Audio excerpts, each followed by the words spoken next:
Let's go see. Today I'm going to be talking about petite women. This is the area that I specialize in coaching. A little bit of backstory on that. I worked in London for 10 years where I was working with every type of client. I was in some of the top studios in London. I'd see hundreds of clients a year.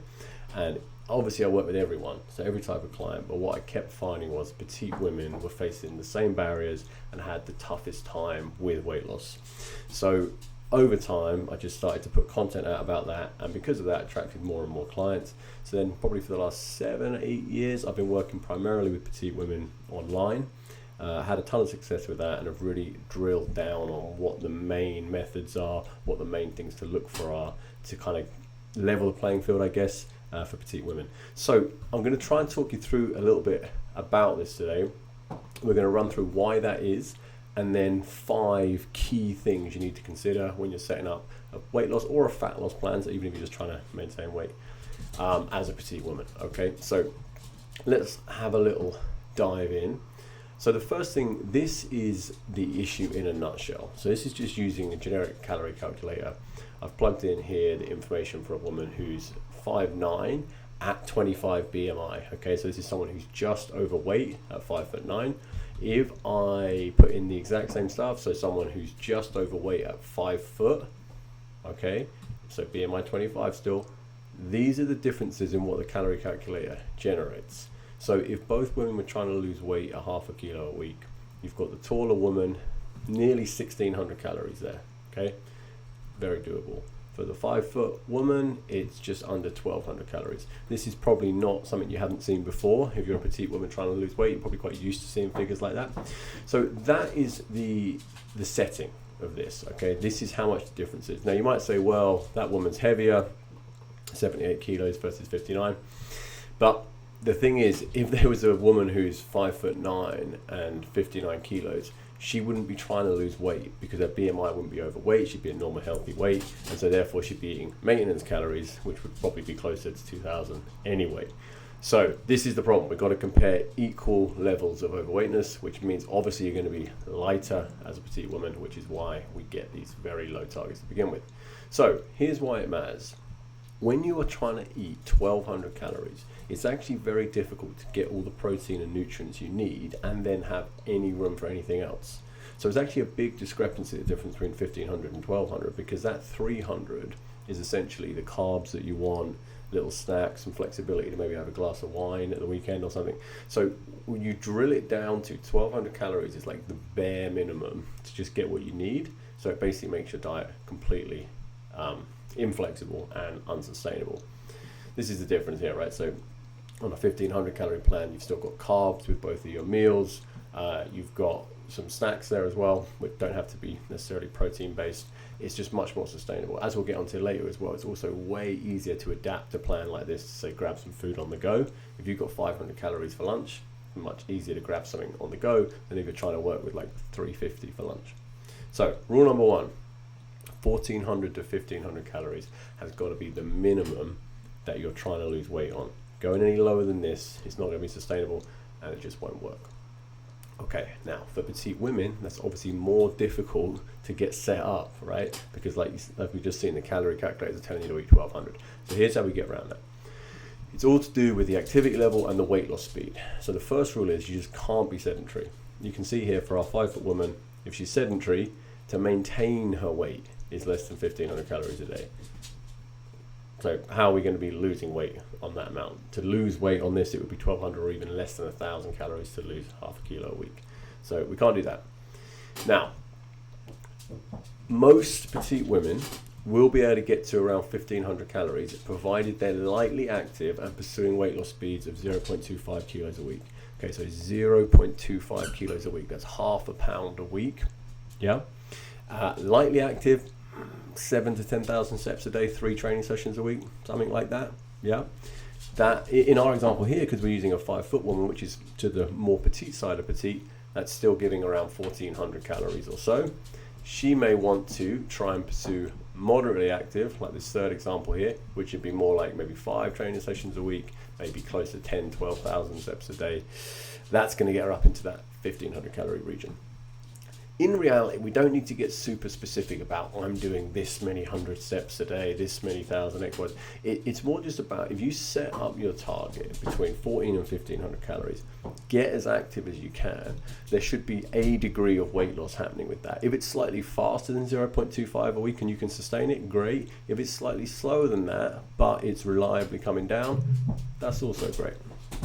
Important thing is activity level needs to be as high as you can manage, so we can get some weight loss occurring between 14 and 1500 calories. Here is one that feels controversial to say, but it isn't, which is that, you don't need to be cramming in loads of protein. The amount of petite women I work with who are trying to eat 120 to 130 grams of protein a day, normally because they've been told to do so by another coach or because they've seen something online. 85 to 105 grams of protein is going to be plenty for almost all petite women. There is some maths behind this. Essentially, it's 1.6 grams per kilo body weight is the amount we should be pursuing for building muscle, right? Now, so basically, if you're a petite woman and you're in the healthy, normal BMI range, then you're not going to be above 65 kilos. So if you times that by 1.6, it's going to be 104 grams, okay? If you're lighter than that, which a lot of the women I work with are, it's going to be less than that. Most people end up being around 90 grams a day. Something to consider is these protein targets are based on lean athletes, okay? So people who are not overweight. The amount of protein you need is relatively to the amount of muscle mass you have. So if you're someone who's overweight, it doesn't make sense to use your own current body weight to generate your protein target.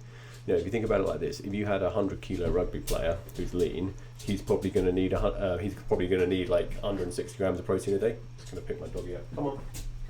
There he is. Go see.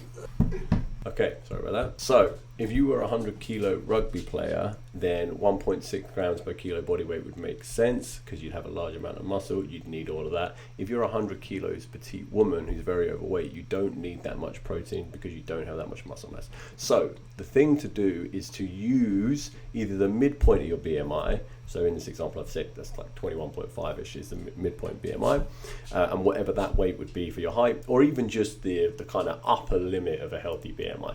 So again, for someone who's under 5'4", 65 kilos is going to be the top end of a healthy BMI. Okay, so that's like the most protein you're ever going to need is 105, and most people I work with is less than that.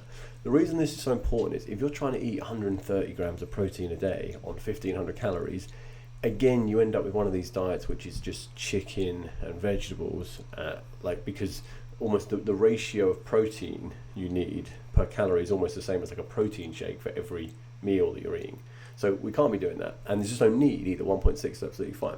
So keep it there. This is a huge change that I use with clients that helps them massively, because when you bring that protein into a more sensible range, suddenly they got way more flexibility to have more carbs, more foods they enjoy, and the diet's way more sustainable rather than just ramming protein down the whole time. Rule number 3, build a flexible structure. What does this mean? Essentially, rather than just trying to eat perfectly all the time, we want to break the day down into these manageable calorie windows. So if we take 1500 as an example, we can say that's 300 calories for breakfast, 400 to 500 for lunch, 400 to 500 for dinner, and then 200 to 300 for snacks. Okay, so this is going to average out around 1500 a day. So then when you've got those windows, it actually becomes really easy to build a more flexible plan, because while you're like plan A might be a really healthy chicken salad with some couscous for lunch that you're going to home make, great. When you're on the go, it's also really easy to find like a sandwich or a wrap or a pre-made salad somewhere for around 450, 500 calories. All right, so you can just plug that into your plan. Same with breakfast. You can grab breakfast on the go that are going to hit that kind of around 300 mark, or you can be making your healthy overnight oats at home. So you've always got an option that can be plugged into the plan. Same for snacks. You might be doing Greek yogurt and berries at home. If you're on the go, you might grab a protein drink or something like that. It's not going to kill you to occasionally reduce the quality of your diet, providing you can still hit those calories and protein targets. Then you're still going to be on track for your weight loss goal. So flexibility is key. Much better to stay on track than think, oh, I can't be perfect today, so may as well just go get a takeaway. Speaking of which, rule 4, this is the biggest thing by far. This graph here, I used to draw this 4 or 5 times a week to the clients I was seeing in London, where I'd listen to what they were doing on a typical day. Actually, it was pretty good. And then the weekend would come around and people, it just difficult to quite be aware of how calorie dense restaurant food is, and obviously alcohol as well. So you get this effect here where we've kind of got the amount being eaten from Monday to Thursday is actually fine for weight loss, but because the weekend is so much higher, it pulls the average up. You end up with an average weight maintenance line, which is why people are maintaining weight and not losing weight despite actually eating in a deficit for well over half the week. Okay, so what do we do about it? It's important that the answer to this isn't stop eating out entirely or stop drinking completely, because again, it's not sustainable. We just need to modify this in such a way that calories can come down and you can still have some level of social life. These are the three things I look at: frequency, quantity, and accommodating. So frequency is the most obvious one. If you're currently going out 3 times a week and you cut that to once, it's going to deal with the problem almost immediately. 0 to 2 is a good number. I generally say once a week, but if you use the other two things, if you also adjust quantity and you try and accommodate it, then you could probably get away with doing it twice. So the general rule for quantity is just order a main dish. In a restaurant, a main dish is going to be about 1,000 calories. It can be more, a burger and fries is going to be more than that. It can be less if you just get a salad or something. It might be like 700, 800. If you order off the specialist 500 calorie menu, obviously it's going to be 500 calories. It's quite rare that you can even find those things. But generally speaking, a main dish, a pasta, a pizza express, a pizza express, these kind of things are around 1,000 calories. Just stick to that, because if you're normally having a starter and a dessert, each of those are adding another 500 calories. So you're kind of 1,700, 2,000 calories just on the food for your meal out, right? So stick to the main dish only. Accommodating then means on that day, if you're familiar with that structure we just went through, where you got 300 for breakfast, 500 for lunch, 300 snacks or whatever, and then your dinner. Look what we've done here. If we condense breakfast and lunch together and make it like a 600 calorie brunch kind of thing, then bring our snack and dinner together, we can accommodate a 1,000 calorie meal out without even really going over on the calories for that day. Yes, it means you're going to be hungry earlier in the day. This might not be for everyone. It might be easier to try and choose something a bit lighter at dinner, but I have a lot of success with clients by doing this, having a bit of a later brunch, going to dinner, being able to order what they actually want, having a nice time. This is how you turn something from looking like this, where it completely derails the week, to something that looks more like this, where you may have got a couple of things happening in the week, but you're able to accommodate those and still not pull your average up to a point where you're wiping out your whole week. Okay? You want to come up? So rule number 5, this is really important. Okay, so at this point, you've actually got everything you need for success with the plan already. This is about how to stick to it when everything feels like it's not going right. When you're pursuing weight loss at 0.25 kilos a week, half a pound a week, that is within the margin of normal weight fluctuation you're going to see in a typical day. So the scale is going to go up and down more than that, just normally anyway. So if you're trying to track weight loss within that, you're going to get days where it looks like you gained weight, and then suddenly you drop, and then it goes up again, and it's like an emotional roller coaster. This is what derails people, particularly when you throw in things like the menstrual cycle. It's going to pull the weight up every month. The more we track this, the more we see it very reliably for people. And then on top of that, things like when you go out for dinner, even if you did everything I just said and nailed it, because there's more carbs, because there's salt, it's also going to make you heavier on the scale the next day, not because you gain fat, but because you're holding more water. But if you get on the scale on a Monday after a weekend and suddenly your weight's gone up by a kilo because of this, it's very easy to write everything off and go, okay, going to give up, or just not even think that, but just that slowly transpire as you get demotivated, start having a few more snacks, and then you do actually wipe out your deficit. So it's so important to stay motivated in the face of the scales not playing ball. So quite straightforward. I say weigh little and often, meaning if you weigh every day and every day you plot this little graph, you don't have to attribute any one reading as being particularly significant. Whereas if you get on every week, it's like this impending doom of what's it going to say on the scale this week, and then if it happens to be a high day, you're completely demotivated. How are you going to go into the next week and then try and be committed? So weigh little and often, every day. Some days it's going to go up, some days it's going to go down, but the more data points we've got, the easier it is for us to then put a trend line through that and actually clock that 0.25 weight loss given enough time. Okay. Last thing, I know I said there was only 5 points. This is a bonus. Strength training matters massively. Okay, this isn't nutrition, which is why I'm putting it as a bonus, but strength training matters for everyone. If you're trying to lose weight or essentially lose fat and improve your body composition, building muscle is such an ally in that. This is an example of my client, Christina, very petite, obviously lost a significant amount of weight here, but just as importantly, gained a ton of muscle. Really considered diligent strength training across this period of time. And let me just, the best way I can explain it is like this. If you lose 5 kilos of scale weight, but you've also gained 2 kilos of muscle, then you've essentially lost 7 kilos of fat, right? Because you've lost the 5 kilos, you would have gone up 2 kilos of the muscle mass had you not actually lost another 2 kilos of fat. Yeah. So the more muscle you can gain in this period of time, you're losing more fat than just what the scale says you are. Which, when you're a petite woman and there's only so much weight really that you're able to lose, because you're probably starting at relatively lightweight to begin with, this is doubly important. Yeah. Particularly, which is, again, 50% of the people I work with are actually starting at like a normalish BMI anyway. So the bigger problem is actually body fat percentage, which is that ratio of how much muscle you have to how much fat you have. So this is the kind of thing where if we can lose a few kilos but gain a couple of kilos of muscle, that's a massive difference in the overall composition. Here's the summary. Calories, 1400 to 1600 is going to be the right range for most petite women to lose about 0.25 a week. Protein, 85 to 105 grams. That's not like a range that everyone should follow. You should calculate it, because for most of you, I promise it's going to be like 90, which is actually quite a bit easier than 105. Rule number 3 is have plan B options. You're not going to be able to eat perfect clean eating every single day, nor do you need to. We just need to broadly be hitting the calories and the proteins. Obviously, eating as healthy as you can is going to help your energy levels, your health, and your fullness, which is important. But equally, being able to squeeze in some of the things that you enjoy is really good for the soul, your ability to actually stick to it and feel like a normal person. That's massively important, particularly with longer term weight loss journeys. Managed social calories is the biggest barrier. This is the most common issue I'm dealing with people.